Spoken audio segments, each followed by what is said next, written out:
Hi ಎಲ್ರಿಗೂ ನಮಸ್ಕಾರ. Welcome back to my YouTube channel. ಎಲ್ಲರೂ ಹೇಗಿದ್ದೀರಾ? ನಾನು ತುಂಬ ಚೆನ್ನಾಗಿದ್ದೀನಿ. ನೀವು ಎಲ್ಲರೂ ಕೂಡ ಚೆನ್ನಾಗಿದ್ದೀರಾ ಅಂತ ಅಂದ್ಕೊಂಡಿದ್ದೀನಿ. ಇವತ್ತಿನ ವಿಡಿಯೋನ ಸ್ಟಾರ್ಟ್ ಮಾಡೋಣ. ಇವತ್ತು ನವರಾತ್ರಿಯ 8ನೇ ದಿನ ಮನೆಯಲ್ಲಿ ಪೂಜೆನ ಇಟ್ಕೊಂಡಿದ್ವಿ. ಏನು ಪೂಜೆ, ಯಾವ ಥರ ಮಾಡಿದ್ವಿ ಎಲ್ಲ ವಿಡಿಯೋ ಕೊನೆವರೆಗೆ ನೋಡಿ, ನಿಮಗೆ ಗೊತ್ತಾಗುತ್ತೆ.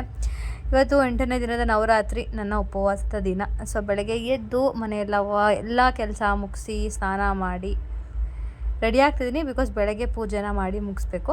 ಸೊ ನಾರ್ಮಲಾಗಿ ಎವ್ರಿಡೇ ಮಾರ್ನಿಂಗ್ ಯಾವ ಥರ ಪೂಜೆ ಮಾಡ್ತೀವಿ ಅದನ್ನು ಮಾಡಿ ಮುಗಿಸ್ಬೇಕು. ಹಾಗಾಗಿ ಸರಿ ರೆಡಿ ಆಗ್ತಿದ್ದೀನಿ. ನಂದು ಆ್ಯಸ್ ಯೂಶ್ವಲ್ ಮಾಯ್ಶ್ಚರೈಸರ್, ಸನ್ಸ್ಕ್ರೀನ್ ಅಷ್ಟೇ, ನೀನು ಬೇರೆ ಬಾಕಿ ಹಾಕೋತಾ ಇಲ್ಲ.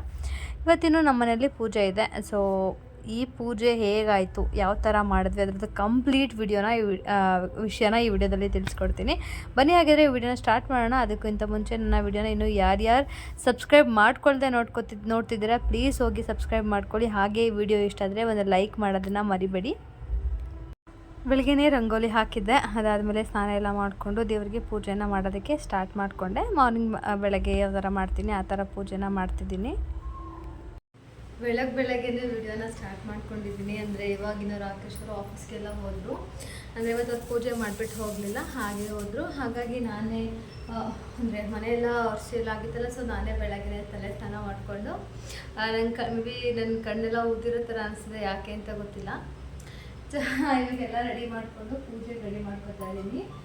ಪೂಜೆ ಎಲ್ಲ ಆಯಿತು. ಸ್ವಲ್ಪ ಮನೆಗೆ ಹೂವೆಲ್ಲ ಬೇಕಿತ್ತು ಪೂಜೆಗೆ, ಮತ್ತು ಒಂದಷ್ಟು ಐಟಮ್ಸ್ ಎಲ್ಲ ಬೇಕಿತ್ತು. ಅದನ್ನೆಲ್ಲನೂ ಕೂಡ ಫ್ಲಿಪ್ಕಾರ್ಟಿಂದ ಆರ್ಡರ್ ಮಾಡಿದ್ದೆ, ಅದೆಲ್ಲ ಬಂತು. ಅಂದರೆ ಇವತ್ತು ಸಂಜೆ ಪೂಜೆ ಇರೋದಕ್ಕೆ ರೋಸ್ ಹೂಗಳು ಬೇಕಿತ್ತು.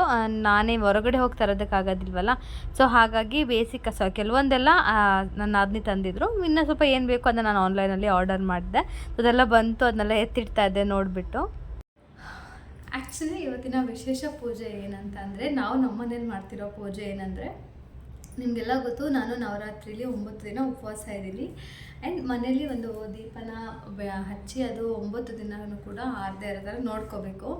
ಅದು ಆ್ಯಕ್ಚುಲಿ ಇಲ್ಲಿರುವಂಥ ಪದ್ಧತಿ.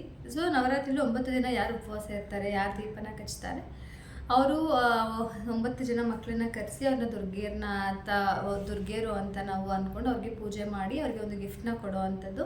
ಹಾಗೆ ಮುತ್ತೈದರಿಗೆ ಅರ್ಶಿನ ಕುಂಕುಮ ಕೊಡೋ ಅಂಥದ್ದು, ಒಂದು ಕನ್ಯೆಯನ್ನು ಕೂಡ ಕರೆಸಿ ಅರ್ಶಿನ ಕುಂಕುಮ ಕೊಡೋ ಅಂಥ ಪೂಜೆ ಇದೆ. ಸೊ ನಾರ್ಮಲ್ ಆಗಿ ಆ್ಯಂಡ್ ಅತ್ತೆ ಮನೆಯಲ್ಲೇ ಮಾಡ್ತೀವಿ. ವೈ ಬಿಕಾಸ್ ಅಂದರೆ ಅತ್ತೆ ಮನೇಲಿ ನಾರ್ಮಲಾಗಿ ಮಾಡೋದು, ಅದೇ ಮನೆ ನಾವು ಆ್ಯಕ್ಚುಲಿ ಸುಮ್ಮನೆ ಇರೋದಿಲ್ಲಿ. ಸೊ ಎಲ್ಲ ಹಬ್ಬ ಎಲ್ಲ ನಾವು ಅತ್ತೆ ಮನೆಯಲ್ಲೇ ಮಾತ್ರ ಮಾಡೋದು. ಹಾಗಾಗಿ ಅಲ್ಲೇ ಮಾಡ್ತಾರೆ ಅಂದ್ಕೊಂಡು ಸುಮ್ಮನೆ ಆಗಿದ್ವಿ. ಬಟ್ ಅದ್ಮೇಲೆ ಅತ್ತೆ ಹೇಳಿದ್ರು, ನಾವು ದೀಪ ಹಚ್ಚೋದ್ರಿಂದ ಇಲ್ಲೂ ಮಾಡೋಣ ಅಂತ ಹೇಳಿ. ಸೊ ಹಾಗಾಗಿ ಎಲ್ಲ ಪ್ಲ್ಯಾನ್ ಮಾಡಿಕೊಂಡು ಸಂಜೆ ಅತ್ತೆ ಒಂದು 7 ಗಂಟೆ ಆ ಥರ ಅತ್ತೆ ಮನೇಲಿ ಪೂಜೆ ಇದೆ. ಅದಾದ ನೆಕ್ಸ್ಟ್ ಅದೇ ಮಕ್ಕಳನ್ನ ಕರ್ಕೊಂಡು ಬಂದು ನಮ್ಮ ಮನೇಲೂ ಕೂಡ ಪೂಜೆ ಮಾಡಬೇಕು ಅಂತ ಅಂದ್ಕೊಂಡಿದ್ದೀವಿ. ಸೊ ಹಾಗಾಗಿ ಏನು ಅಂದರೆ ತುಂಬ ಸಿಂಪಲ್. ಅಂದರೆ ಮಕ್ಳಿಗೆ ಸ್ವಲ್ಪ ಅಡುಗೆ ಮಾಡಬೇಕು, ಬಿಕಾಸ್ ಮನೇಲೆಲ್ಲರೂ ಉಪವಾಸ ಇರೋದ್ರಿಂದ ಸ್ವಲ್ಪ ಅಡುಗೆ ಮಕ್ಕಳಿಗೆ ಮಾಡಿ ಬಡಿಸ್ಬೇಕು, ಆ ಥರ ಇದೆ. ಅತ್ತೆ ಮನೆಯಲ್ಲೇನು ಸಂಜೆನೇ ಇಟ್ಕೊಂಡು, ನಮ್ಮ ಮನೇಲಿ ಸಂಜೆನೇ ಇಟ್ಕೊಂಡಿರೋದ್ರಿಂದ ಮಕ್ಕಳು ತುಂಬ ಎಲ್ಲ ಊಟ ಎಲ್ಲ ಮಾಡೋದಿಲ್ಲ. ಸೊ ಇಲ್ಲಿಗೆ ಬಂದು ದೊಡ್ಡ ಹಾಲು ಕೊಡು ಸಾಕು ಅಂತ ಹೇಳಿದ್ದಾರೆ. ಸೊ ನೆಕ್ಸ್ಟ್ ಇಯರಿಂದ ಪ್ಲ್ಯಾನ್ ಮಾಡ್ಕೊಂಡು ಮಾಡಿದ್ರೆ ಆಯಿತು ಅಂತ ಹೇಳ್ಬಿಟ್ಟು ಎಲ್ಲ ಅನ್ಪ್ಲ್ಯಾನ್ಡ್ ಆಗಿದ್ರೆ, ನಾನು ಸಡನ್ನಾಗಿ ಹೇಳಿರಲಿಲ್ಲ, ನನ್ನ ಮನೇಲಿ ಯಾರಿಗೂ ಹೇಳಿರಲಿಲ್ಲ ಉಪವಾಸ ಹಿಡಿತಿದ್ದೀನಿ ಅಂತ.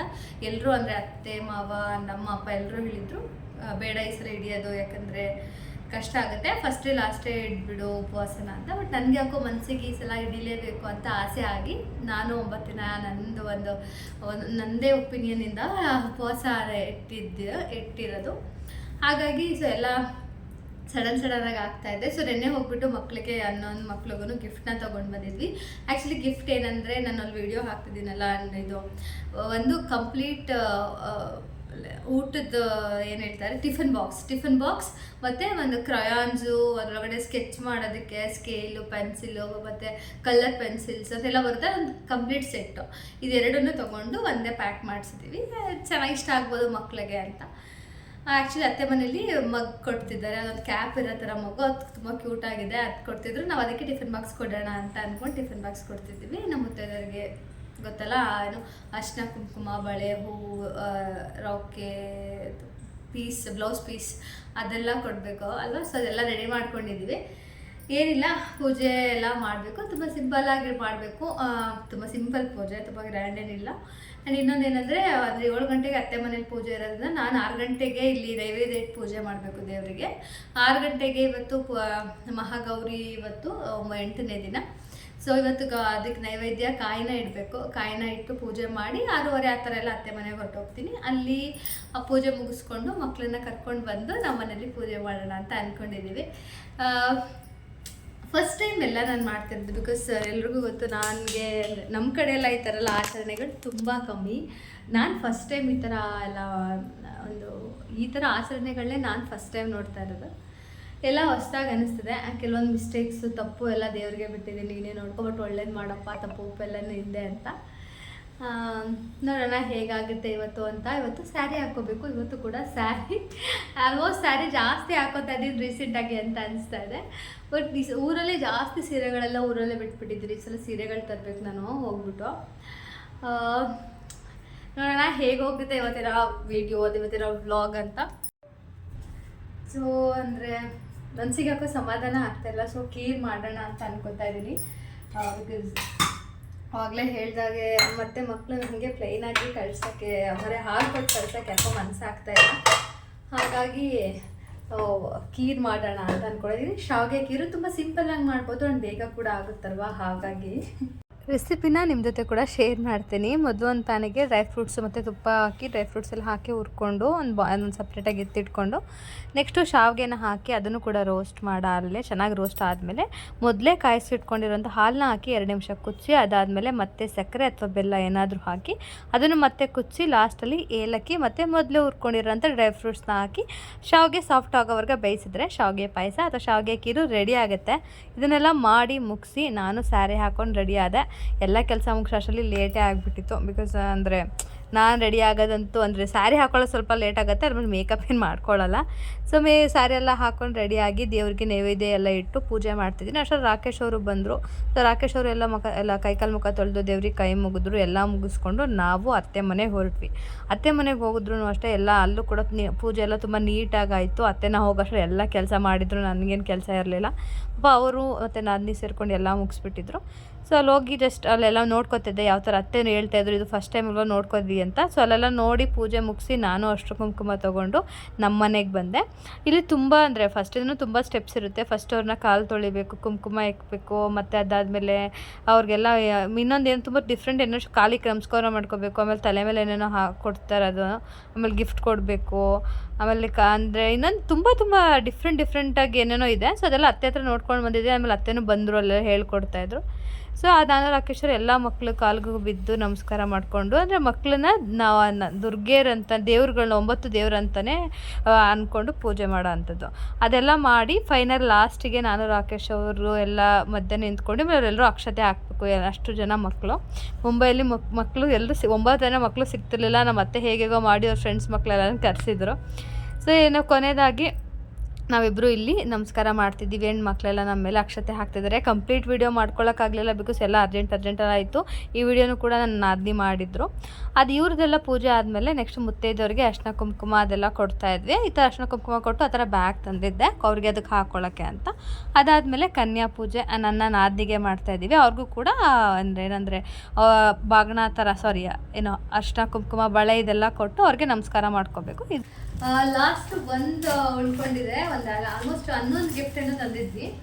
11ರಲ್ಲಿ ಒಬ್ಬರು ಬರಲಿಲ್ಲ, ಅವ್ರ ಅಮ್ಮ ಏನೋ ಬರೋಗಿಲ್ಲ, ಆ ಥರಕ್ಕೆ ಒಂದು ಮಗು ಬರಲಿಲ್ಲ. ಬಾಕಿ ಎಲ್ಲರೂ ಬಂದರು. ಸೊ ಅತ್ತೆ ಮನೇಲಿ ಒಂದು ಗಿಫ್ಟು, ನಮ್ಮ ಮನೇಲಿ ಒಂದು ಗಿಫ್ಟ್ ಉಳ್ಕೊತು. ಅತ್ತೆ ಏನಾಗಿಲ್ಲ, ನೆಕ್ಸ್ಟ್ ಟೈಮ್ ಆಗುತ್ತೆ ಇಟ್ಕೊಂಡಿರಿ ಅಂತ ಅಂದರು. ನಮ್ಮ ಮನೆಗೂ ಮಕ್ಕಳೆಲ್ಲ ಬರ್ತಿರ್ತಾರೆ ಅವಾಗವಾಗ. ಮತ್ತು ಈ ಥರ ರಾಕೇಶ್ ಫ್ರೆಂಡ್ಸ್ ಮಕ್ಕಳೆಲ್ಲ ಬಂದಾಗ ಅವ್ರಿಗೆ ಕೊಡ್ಬೋದು. ಸೊ ಹಾಗಾಗಿ ಇದನ್ನು ಎತ್ತಿಡ್ತೀನಿ. ಪಾಯಸ ಮಾಡಿದ್ದು ಎಲ್ಲ ಖಾಲಿ, ಅಂದರೆ ಸ್ವಲ್ಪ ಇದೆ, ಎಲ್ಲ ತಿಂದು ಇಷ್ಟಪಡ್ತಿದ್ರು, ಚೆನ್ನಾಗಿತ್ತು ಹೇಳಿದ್ರು. ಎಲ್ಲ ಆಯಿತು ನೀಟಾಗಿ. ಒಂದು ಏನೋ ಸತಿಗೆ ಸಮಸ್ಯೆ ಥರ ಏನಾಗಲಿಲ್ಲ, ಎಲ್ಲ ಚೆನ್ನಾಗಾಯಿತು. ಖುಷಿ ಇದೆ ಎಲ್ಲ ಚೆನ್ನಾಗಾಗಿದ್ದಕ್ಕೆ.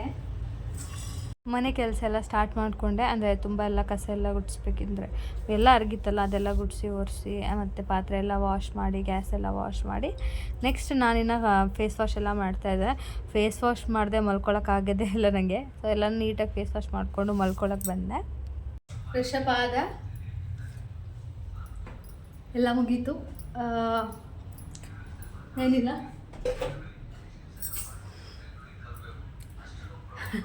ಮಲ್ಕೋಬೇಕು ಅನ್ನೊಂದು ಕಾಲಕ್ಕಿದೆ. ಸ್ಟಿಲ್ ನಿದ್ದೆನೂ ಬರೋದಿಲ್ಲ, ಬಿಕಾಸ್ ಅಷ್ಟು ಬೇಗ ಎಲ್ಲ ಮಲಗೋದಿಲ್ಲ, ತುಂಬ ಲೇಟೇ ನಾವು ಮಲಗೋದು.